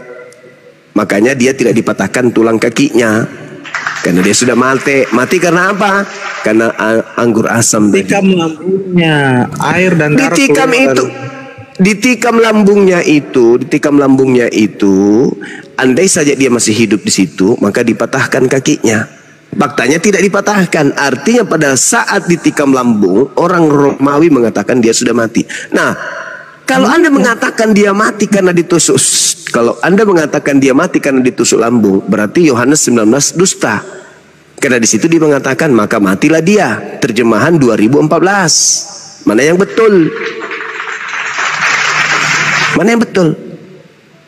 Yohanes 19 nomor 30, maka matilah dia. Ternyata tidak mati, menunggu ditusuk lambungnya dulu. Apa ini? Kitab apa ini yang kayak begini nih? Kitab apa ini? Ditikam lambungnya. Ini saudara, kalau Anda melihat daftar menu cara bikin kue, di situ ada dituliskan kemudian bahwasanya pertama ambil telur 2 biji, lalu telurnya dibuka, kulitnya masukkan ke dalam wajan, habis itu kemudian di blender kulitnya, buang kuningnya dan putihnya, baru masukkan lagi. Ini buku buat kue aja kalau salah kayak begini itu ditolak demi akal. Apalagi ini disebut buku agama. Buku agama amburadul kayak begini. Yang satu mengatakan menerima, yang satu mengatakan menolak. Yang satu mengatakan mati minum racun, yang satu mengatakan mati karena ditombak. Nggak layak dijadikan sebagai buku pengantar tidur pun nggak layak. Apalagi untuk keyakinan yang menghantar kita kepada keselamatan dunia akhirat. Nggak layak. Makanya Al-Quran saya mengatakan fawailul lilladzina yaktubuna al-kitaba bi aidihim tsumma yaquluna hadza min indillah. Celakalah orang yang mengarang buku dan mengatakan ini dari Allah, padahal itu bukan dari Allah, itu dari tangan mereka sendiri. Kalau dari Tuhan tidak mungkin begini modelnya. Tapi karena ini bukan dari Tuhan, ya kacau balau. Ini kitab kalian loh, saya nggak ngarang-ngarang loh. Silakan Anda melakukan konsili lagi. Lakukan konsili, perbaikan. Masalah kebangkitan dan kenaikan ke surga dan ia akan datang, itu masalahnya. Yang lebih penting, saudara, Matius 26 nomor 29, Yesus berkata, aku tidak akan minum anggur lagi selain nanti di surga. Anda percaya nggak ucapan Yesus itu? Kalau Anda percaya, tinggalkan menyembah yang disalib. Karena yang disalib itu minum anggur. Iya kan, itu kan yang dikasih mereka buat dia, bukan dia meminta. Katanya dia sudah berjanji tidak akan minum anggur lagi. Katanya dia sudah menolak. Namanya penyiksa itu kan ya. Saudara, kalau sudah bersumpah, orang itu yang dipegang bahasanya, apalagi sosok yang kalian sembah ini katanya Tuhan, kok berdusta? Dia mengatakan, aku tidak akan minum anggur lagi selain nanti di surga. Yang salib, aku haus, aku membutuhkan anggur, kan tidak? Loh, dia menerimanya kok. Dia menerima. Iya, kalau itu diolok-olok oleh para serdadu Romawi. Dia menerima. Artinya dia melanggar perkataannya sendiri. Dia melanggar perkataannya sendiri. Kalau dia ini manusia benar, kalau dia manusia benar, apalagi Tuhan, jangankan Tuhan, manusia benar aja, ketika dia sudah cicipi ini anggur, maka dia akan meludahkan anggur itu. Karena dia sudah mengatakan, aku tidak akan minum anggur lagi. Berdiri terus mendampingi. Tidak akan minum anggur lagi, kecuali nanti di surga. Tapi ternyata faktanya dia minum anggur. Oke, berarti yang digantung di pohon ini bukan Yesus, bukan yang berkata di dalam Matius 20 di Matius 26 nomor 29. Penyesat dulu. Simple itu. Abang. Sebentar, Juma. Silakan Anda membengkokkan sesuatu yang sudah lurus. Sebentar, biar. Juma, tadi kau membawa ayat Yohanes, ya, lalu aku membawa ayat Markus. Kita ambil jalur tengah yang kedua. Coba buka Matius 27 ayat 34. Matius 27 ayat 34. Ya, kita buka lagi. Buka silakan Matius Anda baca. 27. Kita ambil satu ayat yang sebagai titik acuan. Ya, silakan Anda baca. Silakan Anda buka. Bacakanlah dulu, nanti kalau aku baca jadi jeda. Ya, Anda lah yang bawa. Setelah ini apa? Setelah dia mengecapnya, lalu dia tidak meminumnya. Ya. Tidak begitu, tidak. Apa yang aku baca di situ? Silakan. Silakan. Anda selesaikan dulu. Pada kitab Markus, penulis kitab Markus mengatakan dia menolaknya. Pada kitab Matius mengatakan dia mengecap, tetapi setelah dia tahu dia tidak meminumnya. Terus yang mana yang betul? Walaupun kitab Yohanes mengatakan kau hanya berpacuan untuk kemenanganmu, kau mengambil kitab Yohanes. Saya berdasarkan dalilmu, bro. Saya berdasarkan dalil. Mana yang betul? Saya kan bertanya, mana yang betul? Mana yang betul? Mana yang betul? Kau jangan hanya mana yang betul? Mana yang betul? Mana yang betul? Yang mana? Ketiga-tiganya itu benar, tetapi pemahamanmu di kitab Yohanes yang salah. Maksudnya ketiga-tiganya benar itu maksudnya gimana? Satu menerima, satu menolak. Yang mana yang betul? Sebentar, cuma di kitab Yohanes sebenarnya, dengar, penyesat, dengar. Mana yang betul? Mana yang betul? Mana yang betul? Mana yang betul? Matius, Markus, Lukas, Yohanes benar. Ketiga-tiganya benar. Bagaimana Anda bisa mengatakan itu benar? Yang satu mengatakan menerima, yang satu menerima, yang satu mengatakan menolak menurut Anda. Mana yang betul? Tidak ada yang mengatakan dia menerimanya. Dia setelah tadi datanya sudah ditunjukkan, masih mau membantah. Penyesat, dengar. Di kitab Penyesat apa? Dengar guru palsu, dengar. Di kitab Yohanes memang dikatakan di kitab Yohanes dia meminumnya, tapi sebenarnya penjelasan lebih konkretnya itu ada di Matius yang mengatakan Matius 27 ayat 34. Dia mengecapnya setelah dia mengetahui itu anggur yang berisi anggur racun, dia menolaknya, artinya dia tidak jadi meminumnya. Ada diterangkan di situ loh. Tetapi kau hanya memaksakan kehendakmu, pemahamanmu bahwa Yesus meminumnya sampai ke perutnya, lalu matilah dia karena racun. Kau adalah guru palsu, pendusta. Baik. Sekarang dia menerimanya kan? Dia mengecapnya, tetapi dia tidak meminumnya. Iya, aku tanya dulu. Dia menerimanya kan? Dia haus, lalu diberikan anggur asam. Terus? Benar. Terus? Terus? Benar, Yesus itu haus di kayu salib Terus? itu. Lalu para terus? serdadu itu memberikan anggur asam. Lalu Yesus mengecapnya dan mengetahui itu racun, anggur berisi asam, berisi mur. Dia menolaknya. Kau jangan berdusta kau, guru palsu. Baik. Oke, baik. Saya bacakan dalil Anda supaya Anda belajar untuk menilai. Anda yang menilai, bukan saya ya. Anda menilai. Bukan saya yang menilai, Anda. Lalu kemudian dikatakan begini, sesudah Yesus meminumnya. Saya bagaimana itu? Bagaimana harus Matius atau Yohanes? Di Yohanes. Ambil Matius 27 tadi. Bacakan dulu Matius 27:34. Yohanesnya mengatakan meminum. Mana yang betul? Dia yang tadi tuh nggak ada di situ. Dia setelah minum keracunan, tidak ada. Baca. Coba baca dulu Bang Juma. Yohanes 19:30. Kita tangkap guru palsu ini. Silakan. Mana? Silakan. Silakan Anda tunjukkan. Dia memelintir Yohanes itu tidak ada bahwa Yesus mati saya pelintir. Tidak ada saya pelintir. Sesudah Yesus meminum anggur asam itu, berkatalah ia sudah selesai, lalu ia menundukkan kepalanya dan dia pun mati. Hancur. Jangan abang tambah-tambah bahasanya. Hancur pesenatela. Hancur pesenatela. Ternyata Yesus kualitas apologet ini tidak merujuk pada banyak data. Dia mempertahankan ada di Yohanes pada dasarnya. Tidak ada di sini. Yesus mati karena anggur. Memang benar. Yesus itu sampai ke mulutnya. Dia mengecapnya tetapi tidak meminumnya. Di situ dikatakan di Yohanes 19 nomor 30, setelah dia meminum, dia pun mati. Tidak ada mati, Bang.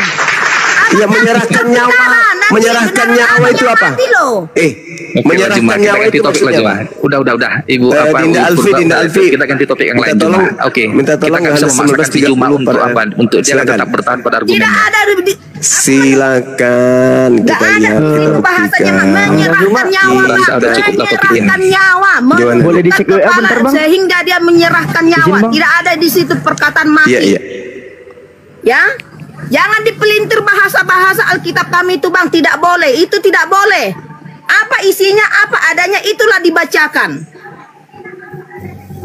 Ya, silakan dibuka dulu Yohanes 19:30 Dinda Alfi. Sudah saya buka ini Bang, saya bacakan. Sesudah Yesus meminum anggur asam itu, berkatalah ia, sudah selesai, lalu ia menundukkan kepalanya dan menyerahkan nyawanya. Tidak ada di sini bahasa mati ya Bang ya. Menyerahkan nyawa itu apa?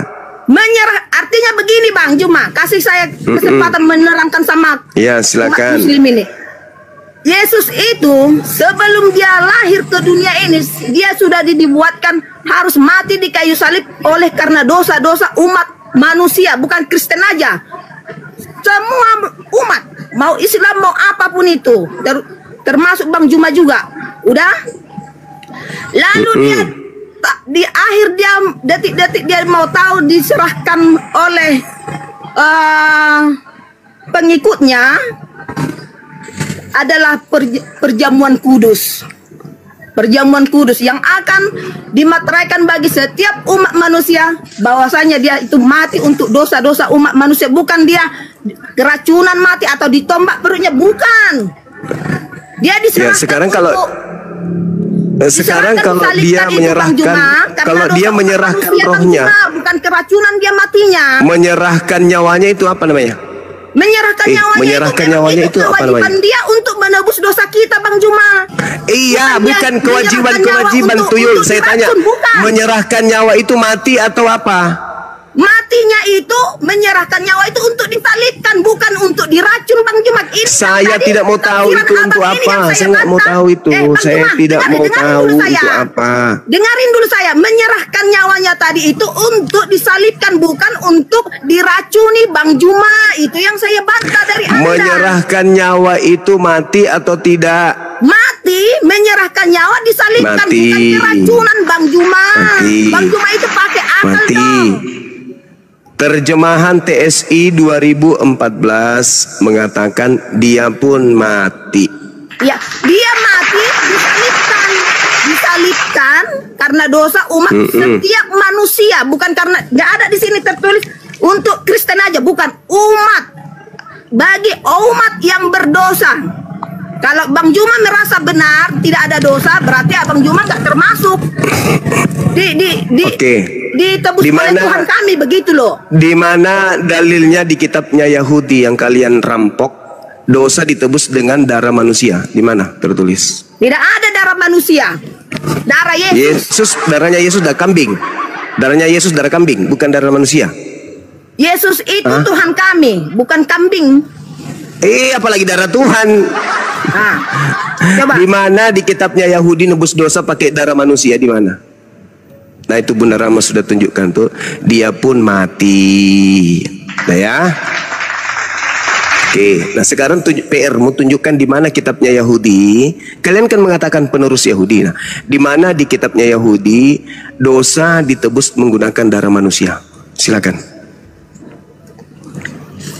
Di mana? Kalian itu pagan, penyembah dewa Molok kalian itu. Apalagi darah Tuhan. Ayo, tunjukkan. Darah manusia aja kagak, apalagi darah Tuhan. Ayo, silakan saudara kasih. Tunjukkan kepada saya di mana di kitabnya Yahudi menebus dosa pakai darah manusia, apalagi darah Tuhan. Ayo. Kalau di kitab kami itu Bang Juma tidak ada penebusan dosa darah manusia. Ya, makasih. Terima kasih, Paman. Terima kasih. Tadi Anda mengatakan bahwa Yesus menyerahkan nyawanya untuk sebagai penebus dosa Kristen. Sekarang tolong kau tunjukkan, saudari, tunjukkan kepada saya di sini, di mana Tuhan Bani Israel menebus dosa pakai darah manusia itu di mana? Meow. Bentar ya. Di mana? Bentar. Iya, silakan. Iya.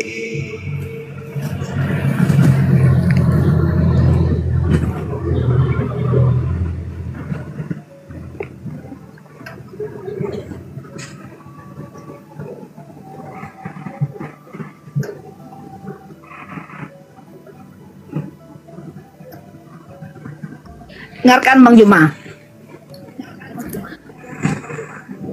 Markus 2. Dengarkan. Markus 2 ayat 3. Ada orang-orang datang membawa kepadanya seorang lumpuh digotong oleh 4 orang, tetapi mereka tidak dapat membawanya kepadanya karena orang banyak itu. Lalu mereka membuka atap yang di atasnya, sesudah terbuka mereka menurunkan tilam tempat orang lumpuh itu terbaring. Ketika Yesus melihat mereka, berkatalah ia kepada orang lumpuh itu, "Hai anakku, dosamu sudah diampuni." Apa sih? Yesus keluarkan darah di situ. Di ayat Yesus. Yesus keluarkan darahnya. Anakku, lihat darahku. Ambil pisau, langsung tebas lehernya sendiri. Bang Juma jangan mana sendiri dong. Lah kamu yang nipu. Dosanya telah diampuni. Berarti Yesus yang berkata sendiri. Yesus berkata Yesus. Orang mati saja bisa dibangkitkan karena perkataan Yesus, apalagi dosa kami. Begitu Bang Juma. Ya? Bang Juma tidak boleh membantah itu. Di mana dalilnya yang saya minta, di mana dalilnya? Sudah jelas-jelas saya membaca Markus 2 di ayat 5 ini kata, ketika Yesus melihat mereka, berkatalah dari barat. Yang lumpuh itu, "Hai anakku, dosamu telah diampuni." Kepompong dari barat. Itu dari barat, itu surat kepompong dari barat. Yang saya minta firman Tuhan di kitabnya Yahudi yang mengatakan dosa ditebus pakai darah manusia itu di mana tertulis? Kau bawa Markus pula kau bawa asisten Paulus.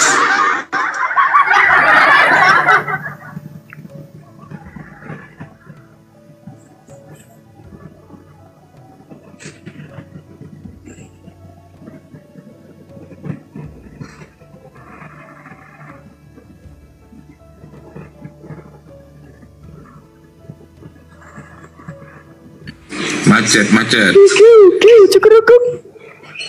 Ayo dibantu keluarga. Jadi kalau kita membahas agama ini Bang Juma, kita tidak bisa seperti sekolah A, TK, SD. Alah, banyak cerita, banyak cerita. Apa yang kita dengarkan? Saya tanya, di mana dalilnya? Di mana dalilnya Tuhan Elohim menebus dosa pakai darah manusia? Saya minta dalil. Penipu. Ada enggak tradisi Yahudi nebus dosa pakai darah manusia? Ada enggak? Enggak ada, dasar agama pagan. Ada mana? Coba tunjukkan ke saya. Nebus dosa pakai darah manusia itu di mana? Ada? Ada pandaian.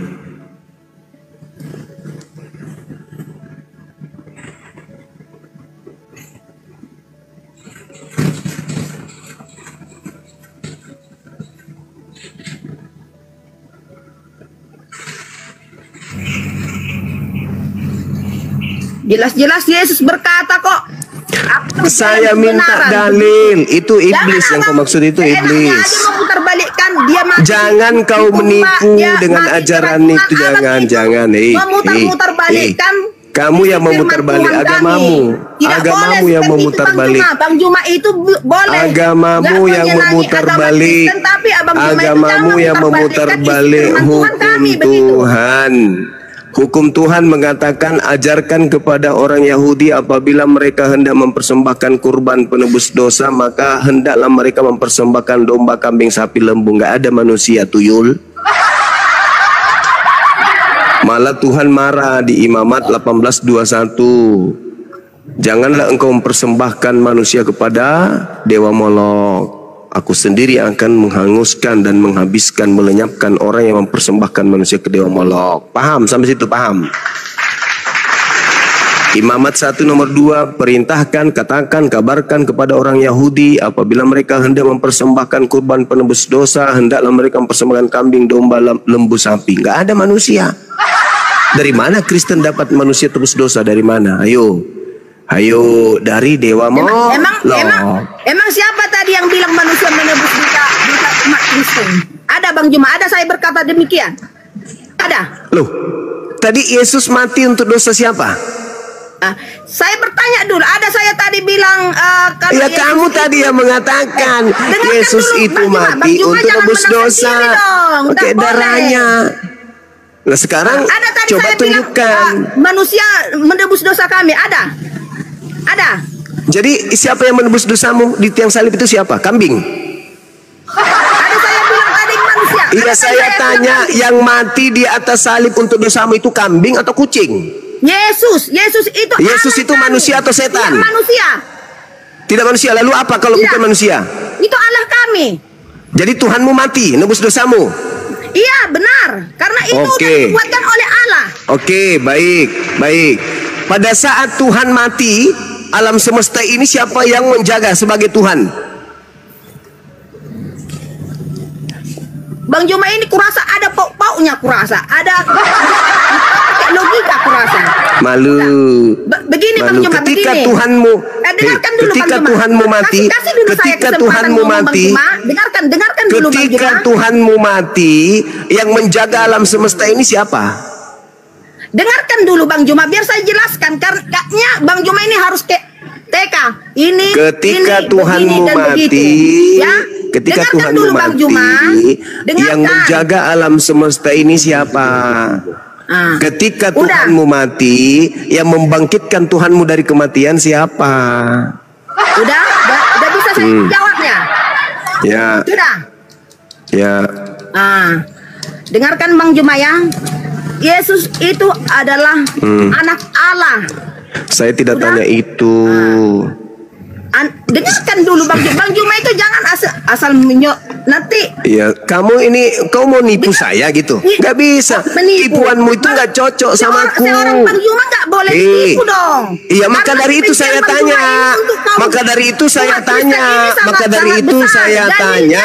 Dalilnya di mana? Dari awal saja kamu sudah menipu. Kau mengatakan yang mati di pohon itu bukan manusia. Itu kau sudah berbohong, itu kau sudah nipu. Kau sudah nipu itu. Yang mati di atas salib itu manusia, kau bilang bukan. Masih mau dikasih kesempatan untuk ngomong, pendusta kayak kau. Masa kau katakan yang mati di atas pohon itu bukan manusia? Kau bilang itu Tuhan. Otak kau itu sudah terhambur. Untung dijaga, masih ditampung sama tengkoraknya. Sebenarnya itu udah terhambur otak kau di dalam itu gara-gara dogma. Masakan yang mati di atas salib dibunuh itu bukan manusia, lalu apa? Tuhan. Kau bilang iya. Di mana otak kau? Tuhan mati dibunuh sama manusia. Hah? Mending kau masuk kembali di rahimnya ibumu, keluar itu jadi kodok, daripada kau keluar jadi manusia tapi tak berguna. Penyesat.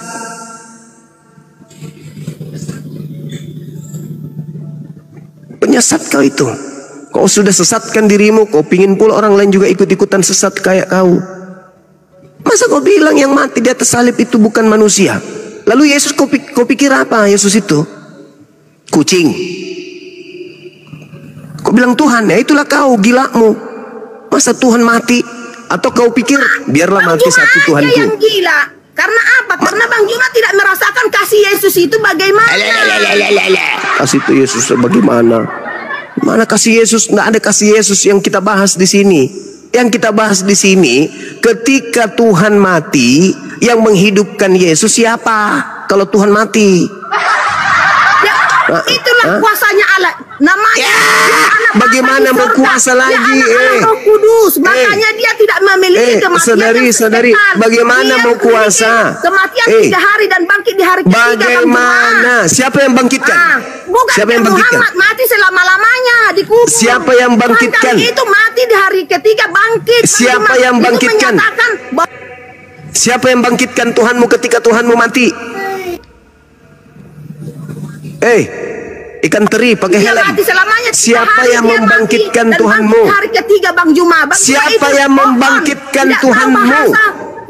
Siapa yang membangkitkan Tuhanmu ketika dia mati? Yang membangkitkannya siapa? Itu pertanyaan saya. Jangan kau bicara sendiri. Sudahlah kau gila, kau bicara sendiri pula. Pertanyaan saya, siapa yang membangkitkan? Saya ulang pertanyaan saya. Siapa yang membangkitkan Tuhanmu? Siapa yang membangkitkan Tuhanmu ketika dia mati? Bapa di sorga. Oh, berarti Tuhanmu ada 2. Bapa di sorga itu adalah mengutus Yesus. Yesus itu adalah pewaris sorga. Dialah yang akan menghakimi. Bang Juma juga akan datang ke hatinya. Tuhanmu ada berapa? Tuhanmu ada berapa? Tuhanmu ada berapa? Tadi 1 mati. Ada lagi disebut Bapak. Berarti ada 2. Hah? Pernah mati, dia hidup untuk kekekalan selama-lamanya. Berarti dia tidak menebus dosa. Berarti dia tidak menebus dosa karena dia tidak mati. Kenapa Bang bilang seperti itu? Mati. Coba. Tadi kau katakan tidak mati. Coba ambil dulu dalilnya Tuhan kami itu tidak mati dan tidak menebus dosa. Di mana? Kamu sendiri yang mengatakan tadi. Tadi kau yang mengatakan. Firman-Nya di mana bahwasanya Yesus itu tidak mati, tidak menebus dosa umat manusia, di mana? Tadi kau mengatakan Tuhanmu tidak mati. Tuhanmu mati atau tidak sih? Tuhan saya itu tidak mengalami kematian untuk selama-lamanya, tapi Tuhan mati menggenapi firman-Nya selama 3 hari. Di hari ketiga itu dia bangkit. Makanya saya tanya. Bahwasanya firman Allah itu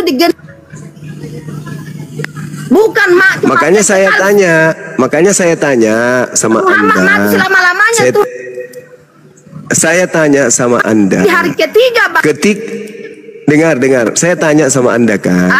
Siapa yang menghidupkan Tuhan Anda setelah dia mati 3 hari? Itu loh pertanyaan saya. Sahabat Jalan yang Lurus, kita bersama-sama telah menyaksikan diskusi atau debat antara Ustadz Suma dan juga Murtadin yang sangat cerdas. Dan kita juga bisa melihat bagaimana seorang Murtadin ini membuat Ustadz Suma kelabakan untuk memberi atau mencari kesalahan dari sang Murtadin tersebut. Akan tetapi luar biasanya, puji Tuhannya, bagaimana seorang Murtadin tersebut dia dipakai Tuhan secara luar biasa, dan dia juga bisa mempertanggungjawabkan iman kepercayaannya kepada Tuhan dan juga pengalaman pribadinya ketika dia bertemu dengan Tuhan Yesus.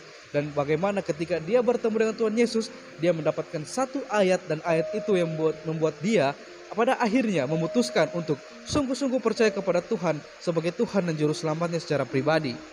Dan ayat tersebut terdapat di dalam Injil Yohanes pasal yang ke-14 ayat yang ke-6. Di situ dikatakan, kata Yesus kepadanya, "Akulah jalan dan kebenaran dan hidup.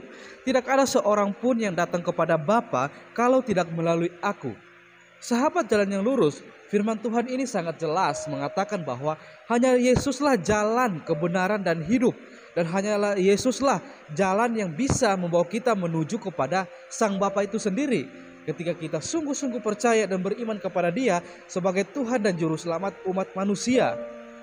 Maka dari itu, kita juga sebagai orang percaya, mari kita bersama-sama mendoakan supaya Murtadin ini terus dipakai Tuhan untuk menjadi saksi bagi setiap orang yang ada di sekelilingnya. Bahkan dia juga bisa terus menyatakan imannya, kepercayaannya, bahkan kesaksian hidupnya kepada orang lain, supaya orang lain bisa melihat jalan kebenaran yang hanya ditemukan di dalam Yesus Kristus, yang adalah Tuhan dan Juru Selamat setiap umat yang mau percaya kepadanya.